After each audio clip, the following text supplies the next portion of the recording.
So our next speaker is Elaine Koo. She's a med-peds nephrologist. I've been working with her closely. What she's going to talk about are the challenges of managing the young adult patient.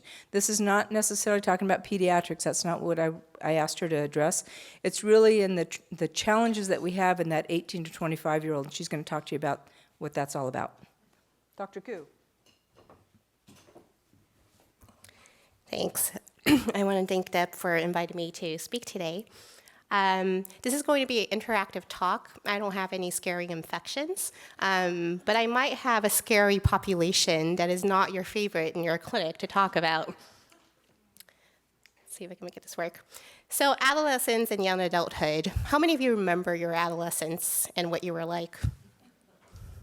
Yeah, I thought I remembered pretty well. I went home this weekend and I asked my mom, how was I as an adolescent? I wasn't too bad, right? She smirked, then she rolled her eyes. Then she said, honey, you're lucky to be alive and asking this question. I don't know, I had a very different perception of my adolescence, but probably for a very good reason. Oh, sorry. If you look at gray matter maturation, it really happens over a lifespan as you're developing. And what I really like about this figure is you can see that the blue represents gray matter. It doesn't really put an arrow as to where you get to this maximally blue part, which is when you need all your reasoning and logical skills. And so maturation really happens at a different pace for adolescents and young adults. Not everyone is the same. I think really to describe the scope of the problem, this still remains one of the best papers that have looked at this issue. And so this paper really wanted to look at what are graft outcomes looking like in adolescents versus the rest of the transplant population that you might be taking care of. It's a little bit of an older paper from 2010, but looked at 170,000 kidney-only transplants. These are first-time transplants that occurred between 1987 and 2010 according to the OPTN. The predictor here is age at transplantation. The outcome was graft failure, and there was a lot of graft failure in this cohort. About 1/3 went into graft failure and 15% died. Just showing some basic characteristics of this cohort, the mean aged cohort is actually 38. It's a racially and ethnically diverse population that's representative of our patients in the United States. About 1/3 actually have private insurance. But what I'm showing you here is on the x-axis, is the age at transplant, and on the y-axis is your risk of graft failure, and everyone is being compared to an 18-year-old. So you can see that the highest risk for graft failure is actually in the 14 to 16-year-old population. That's where this graph peaks. And while the living donor transplants actually do a little bit better than disease donor transplants, which is to be expected, and private insurance does a little bit better than government-based insurance, adolescence is a high-risk period for transplantation. Then what I really like about this paper is they went on to look at 1, 3, 5, and 10-year follow-up. So again, on your x-axis, you're looking at age at transplantation. On a y-axis is graft survival, and you're again comparing everyone to an 18-year-old. At the time of transplantation, you'll have to do a little bit of math, but at 1 year, the survival is again lowest in the 14 to 16-year-old period. At 3 years of follow-up, graft survival is lowest, again for that 14 to 16-year-old period.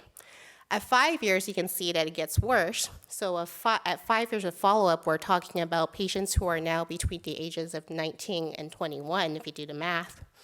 And then at 10 years of follow-up, you can see that graft for survival for those who were transplanted between 14 and 16 years of age is actually dismal, right? It's not what we want to see in this population. They then went on to look at some racial differences, and these are disease donor transplants, but overall you can see that the trends are the same. African American recipients do worse in terms of graft survival, but again, it's that 14 to 16-year-old age group when the patients are receiving their first transplantation that seems to have the highest risk of graft survival over time. In terms of graft half-life, so they went on to look at based on your age of transplantation, what is the half-life of your graft survival? You can see that it's a little bit better, again, for living compared to deceased donors, but it's not very good for those people who were transplanted at a young age. This is not what we want to see for someone who is between 14 and 16 years at the time of ESRD onset and is likely to go on to need 1, 2, if not 3 kidney transplants over their lifetime. And the problem with this age group, and it's not a problem, it's great, they survive. right? They're not the typical 65-year-old who might get one transplant and then they won't need a second one. These patients are going to go on to need multiple transplants during their lifetime, and so graft survival should really be a priority. Well, here's part of the problem. So again, this is UNOS data now that we're looking at. On the x-axis, you're looking at years post-transplant. On the y-axis, you're looking at losses to follow-up. And we have, this figure has actually divided everyone by the age at transplantation.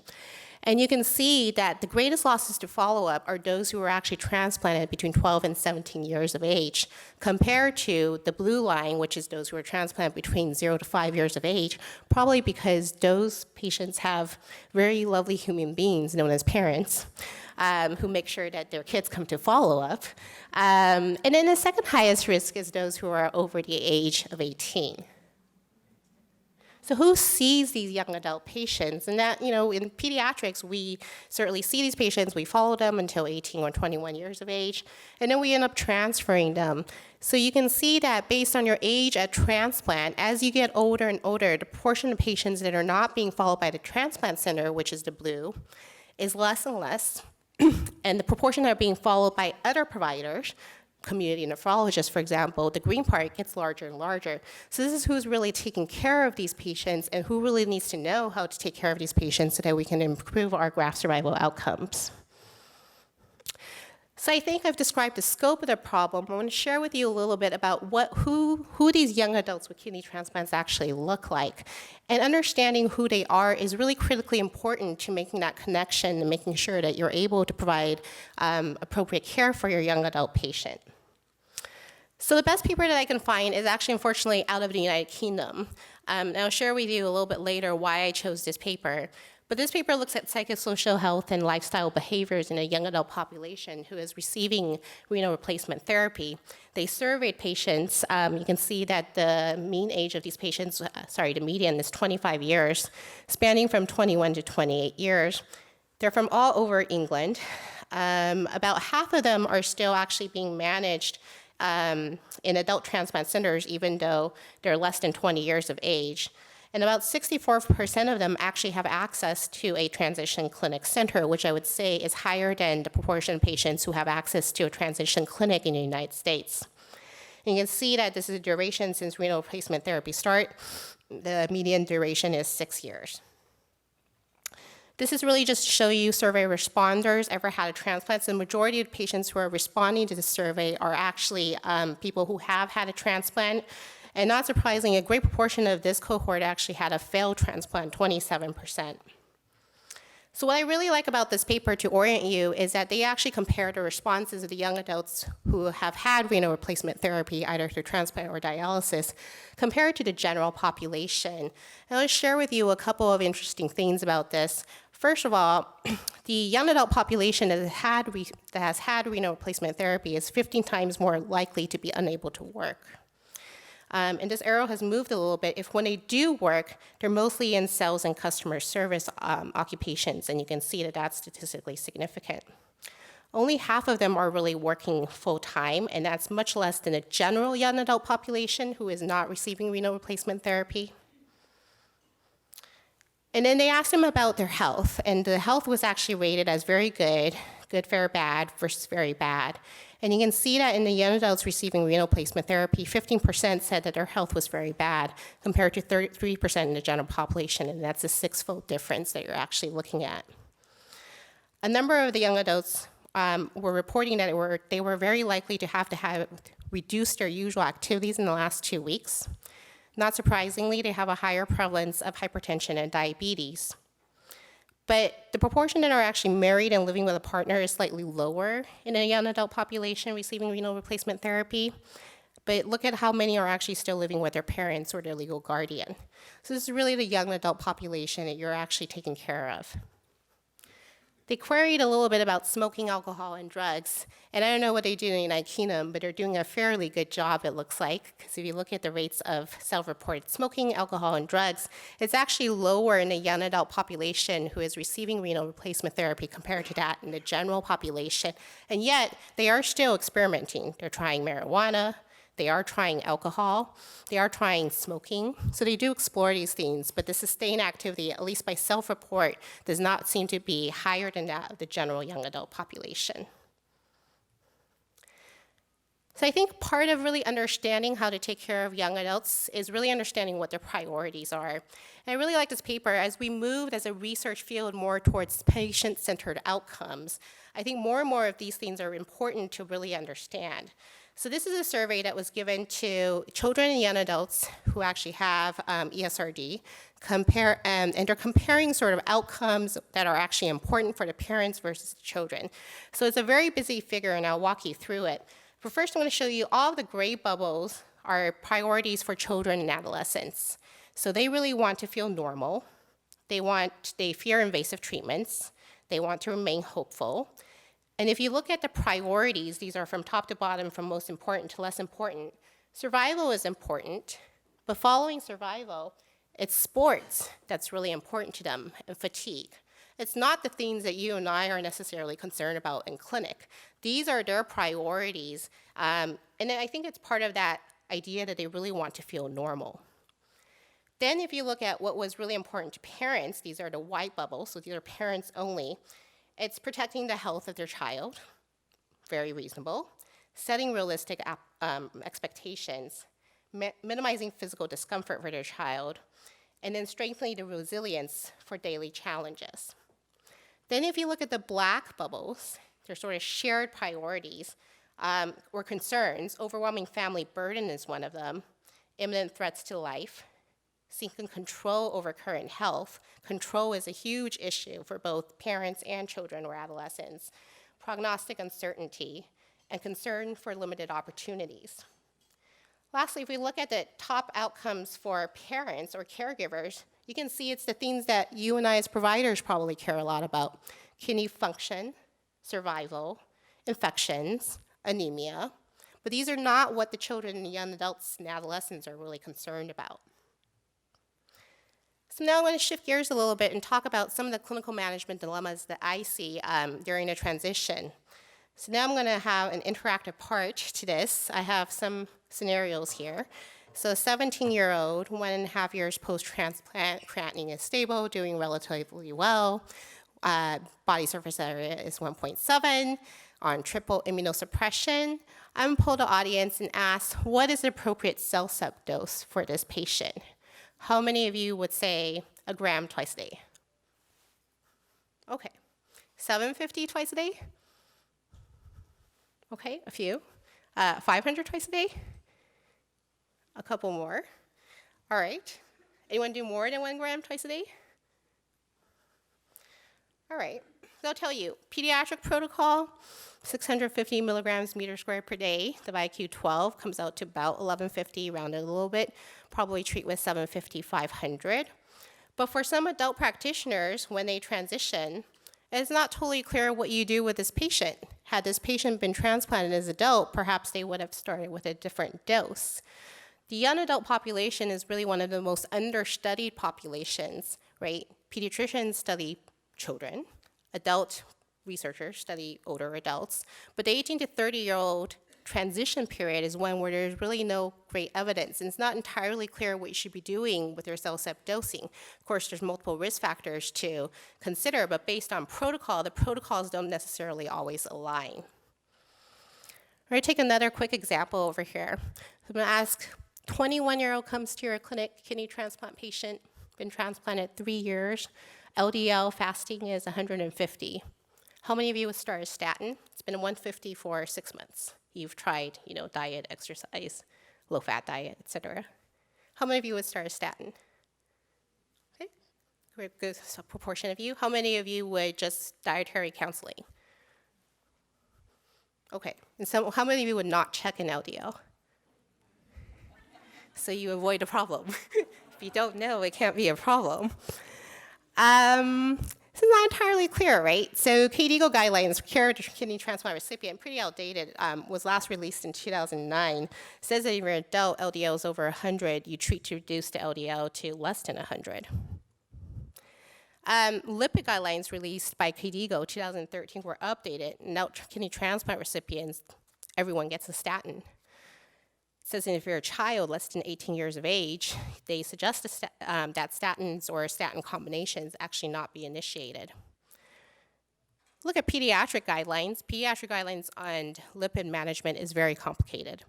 So first you have to look at whether or not you're a special risk condition or a high risk condition, of which I would point out to you that post-renal transplant is a high risk condition. Once you figure out that you have a high-risk condition, then there are all these algorithms as to whether or not you treat with a statin. So first you would do what's called a Child's 2 diet, which is a low-fat diet, and try to do dietary modification. And then if persistently over 190, you would initiate a statin. 160 to 190, you look for at least one high-level risk factor, which this hypothetical patient I gave you would have, or 2 moderate-level risk factors, you would start a statin. 130 to 160, you need 2 high-level risk factors, which we don't have in kidney transplantation. Or you have 1 high-level plus 2 moderate risk factors, you initiate statin. But the point being that I'm not sure that a patient is really that different between the age of 17 and 18. And what to do with these patients often is not clear. I'm not sure that we know what statin therapy for the next 40 years between 18 and 55 or 60 really means for that patient. Next, certainly there are conditions that are specific to pediatric renal disease that may be less familiar to adult providers that may actually make these patients more challenging to manage. Then we'll leave a little bit of evidence and talk about some of the cultural challenges in approach to management of the young adult patient. And I think there's a lot of cultural differences in how pediatricians and adult providers actually approach patients. Right, missed clinic appointments. My adult clinic might call once to try to reschedule. They might call twice, but if they don't reschedule, it's up to the patient to reschedule. Pediatric providers will often call the parent to try to find a kid, make sure they're actually scheduled for follow-up. So you can see easily why the losses of follow-up are much higher in the young adult population. Insurance difficulties, oftentimes these young adults are not actually able to navigate through their insurance challenges, and yet as an adult patient, they may not have access to the same social worker and transplant team that they had as pediatric patients. In addition, time allocated per follow-up in my adult clinic, I have a transition clinic, so I have 45 minutes per patient, but that doesn't always happen. So in regular adult clinic, we have 15 to 20 minutes per patient. That's really only sufficient time to deal with the medical issues that are most urgent to manage. There isn't sufficient time to ask the young adult whether or not they're necessarily always adherent to their medications, what their challenges are, what their insurance status is, all these things that you need to do in order to maintain good follow-up. Medication adherence. Adults are self-responsible for medication adherence. Again, the beauty of children, especially younger children, is that the parents can often oversee adherence and ensure that medications are taken. I'm going to ask you, when you see your young adult patient come with a parent and you ask them how they're feeling, what is the most common response that you get? Fine. Yeah, I get fine. Or I get, how are you feeling, Johnny? And Johnny looks at mom. And then mom says, tell them how you're feeling. Then Johnny says, how am I feeling? This is a very common scenario. I think oftentimes, we depend on the parents as pediatricians to really report people's symptoms. But that doesn't really allow the adolescent and young adult to have the opportunity to really take control of their own care. And surely mom does not know better than the patient as to how they're actually feeling.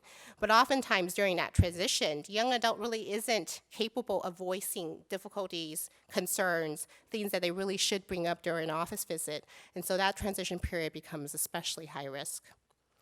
And then lastly, I would point out to you that comorbidity management is very different, and expectations are very different in the pediatric world versus the adult world, right? Adults, you have type 2 diabetes, your primary care can manage. You have hypertension, your primary care can manage.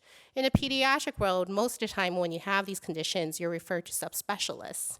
So oftentimes, my young adults won't go to their primary care because they don't think that the primary care can actually manage their condition.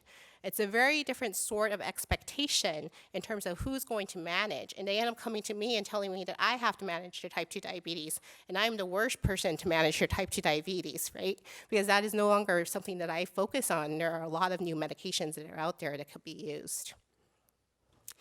All right, now I'm going to poll the audience again. So you have a 21-year-old scheduled in your clinic. They have failed 3 successive clinic visits that were rescheduled for them. What is the best way to reach this young adult? How many of you are going to call? Oh, nobody's going to call. Really? Very good. What about email / my chart? Okay, a good proportion of you. What about text message? Really, you're all going to use your personal cell phones to text message the young adult?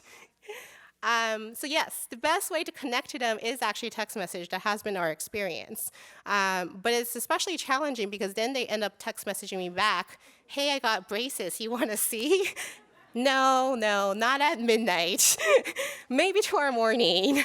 But it is the best way to actually connect with them. And so for young adults, when they don't show up, using technology and leveraging it can actually really improve outcomes.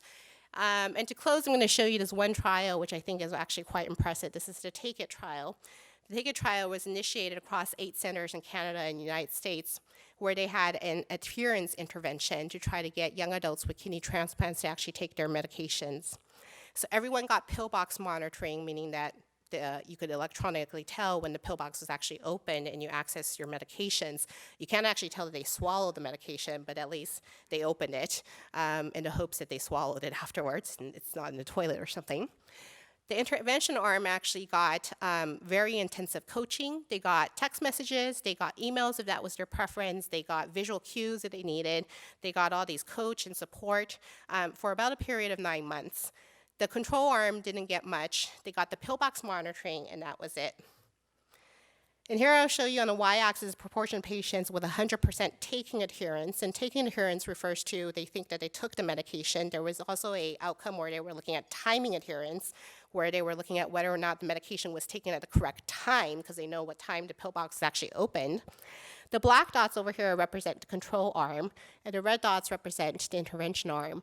And you can see that the odds of actually adhering to medications was statistically significantly higher in those who had gotten the intensive coaching plus electronic support, text message support, et cetera, compared to those who did not.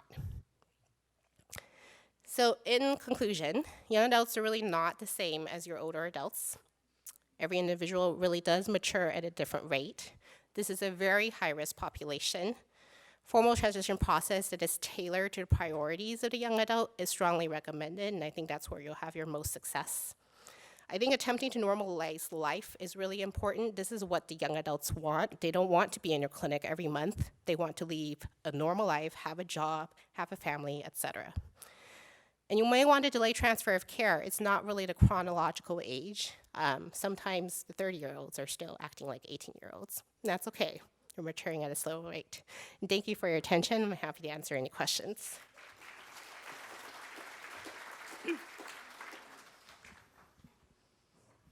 So in late adolescence, how do you deal with the issue of contraception?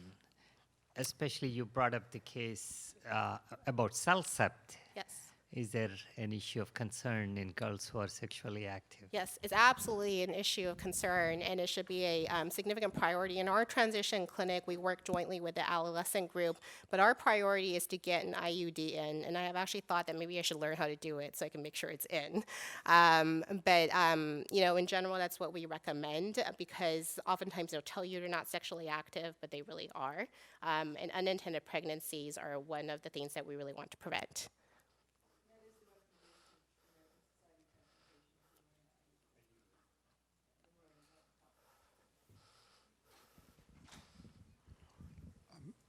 We always struggle with who's, especially an adult, you can be a lot harsher on are they socially balanced, are they ready to go, the older they are, they can hang out. Kids get this big advantage to get transplanted early and for multiple reasons, then things fail socially, financially. But what, it's hard to say validated criteria, but when we're trying to screen in a kid or a immature adult, has anything predicted the real outcome? We fear certain people won't do it, and then there are others who were horrible on dialysis and miraculously become the best outcome on transplant. Yeah, it's a really good question. I think prediction of outcomes in this group is really tough because there are multiple factors that are going on. Sometimes social situations change. The most compliant patient can become the worst nightmare very quickly. And so I'm not sure that the literature is supportive of, this has to be met in order for there to be, better outcomes. I think for our clinic, we really do individualized assessments. We have found that a one-size-fit-all program does not actually work. And so we require them to be able to answer either their MyChart messages, text messages, emails when we send one, and confirm that they've made medication changes. We require that they know what their baseline creatinine is and what their PROVAF targets are, and they read their own labs and read it back to us. Prior to transplantation. Yeah, prior to transplantation is even tougher. Again, I think you want to make sure that they've demonstrated adherence. And that has been shown to be somewhat predictive, but again, things actually change over time. But I don't know in the literature that any study has shown, if this criteria is met, you'll do fine at post-transplant. It's just a very high-risk period.